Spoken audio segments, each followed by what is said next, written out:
Un pouce, c'est la longueur des vis qui ferment votre porte d'entrée.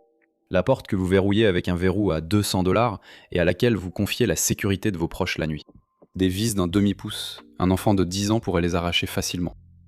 Aujourd'hui, je vais vous montrer exactement comment quelqu'un peut passer cette porte verrouillée en environ 5 secondes, sans crocheter la moindre serrure. Ensuite, je vous donnerai la solution à 3$ pour transformer cette porte en mur. Une solution qu'un professionnel facture 200$ à installer, mais que vous pouvez faire vous-même en 15 minutes avec un tournevis que vous avez déjà. 3$ contre 200, même résultat. L'un d'eux ne vous coûte qu'un café du samedi. Un point précis sur le cadre de votre porte est ciblé par les intrus, mais rarement renforcé. Je vais vous le montrer, et après cela, vous ne pourrez plus ne pas le voir. Après que la porte d'un voisin ait été forcée en journée, j'ai installé ceci chez moi. Depuis, je dors autrement. Je vais vous montrer pourquoi cette serrure chère est seulement décorative. La vérité est troublante sur votre porte d'entrée. La serrure n'est pas le point faible. La serrure va très bien. Votre pen dormant pourrait être aussi solide qu'un coffre-fort bancaire, ça ne changerait rien. Parce que les cambrioleurs n'attaquent pas la serrure. Ils attaquent le bois autour. Quand vous actionnez le pen dormant, le verrou en acier sort de la porte et s'insère dans une plaque métallique fixée au cadre. Cette plaque s'appelle la gâche. Le cadre où elle est vissée, avec le montant, est juste une fine pièce de bois, pas le mur. C'est une bande de pin tendre d'environ 2 cm d'épaisseur, clouée devant un espace. Derrière cette moulure, il n'y a que de l'air, puis le véritable montant de l'ossature du mur.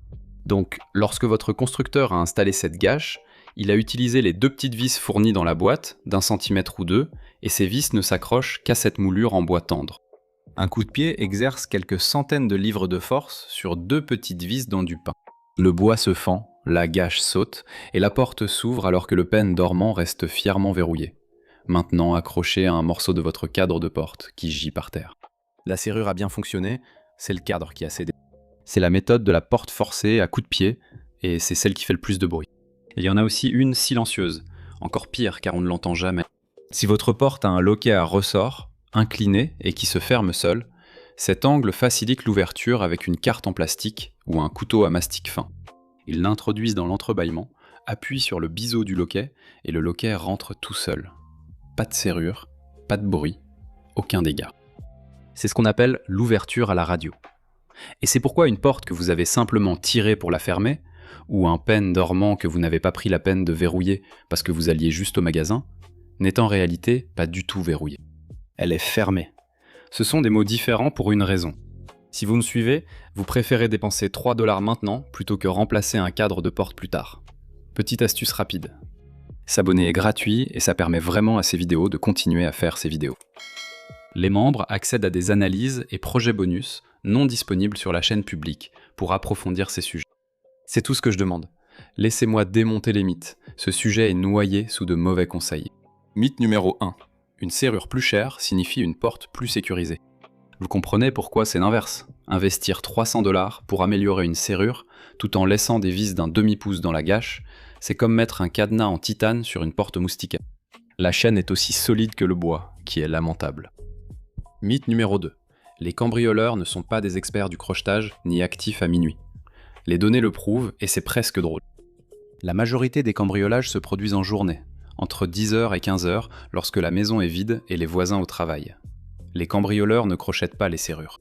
Crocheter une serrure est lent, délicat, demande de l'entraînement, et quelqu'un devant votre porte avec des outils a exactement l'air de ce qu'il est. Un coup de pied prend 1 seconde et, vu de la rue, on dirait quelqu'un peinant avec une porte coincée. La rapidité prime sur la discrétion. 3e mythe. Une alarme suffit. Elle signale qu'une effraction a déjà eu lieu. Elle ne bloque pas la porte, elle se contente de relater l'événement et, au mieux, envoie quelqu'un enregistrer plus tard. Le renforcement physique empêche l'intrusion de se produire dès le départ. L'un prévient le crime, l'autre fait la paperasse. Je préférerais juste que la porte tienne. Mythe numéro 4. Une chaîne de sécurité offre une véritable protection. Cette chaîne en laiton, c'est du théâtre. Fixée par les mêmes petites vis dans la même garniture molle, elle cède à une simple poussée d'épaule. Elle est censée vous rassurer en entrebâillant la porte à un inconnu, mais échoue même à cela. Voici la solution, c'est aussi simple. Allez jusqu'à votre porte, ouvrez-la et regardez la gâche. Plaque métallique sur le cadre où se loge le pen. Retirez les petites vis qui la fixent. Remplacez-les maintenant par des vis à bois de 3 pouces. Voilà le secret. Une vis de 3 pouces traverse directement la garniture souple, franchit cet espace vide et s'enfonce profondément dans le montant du mur derrière. L'ossature solide de votre maison. Désormais, pour enfoncer votre porte, un intrus ne lutte pas contre 2 vis dans du pain. Il s'en prenne à la structure de votre maison. Une boîte de vis de 3 pouces coûte environ 3 $ en magasin de bricolage, et vous avez déjà le tournevis. Profitez-en pour faire pareil avec les charnières de la porte.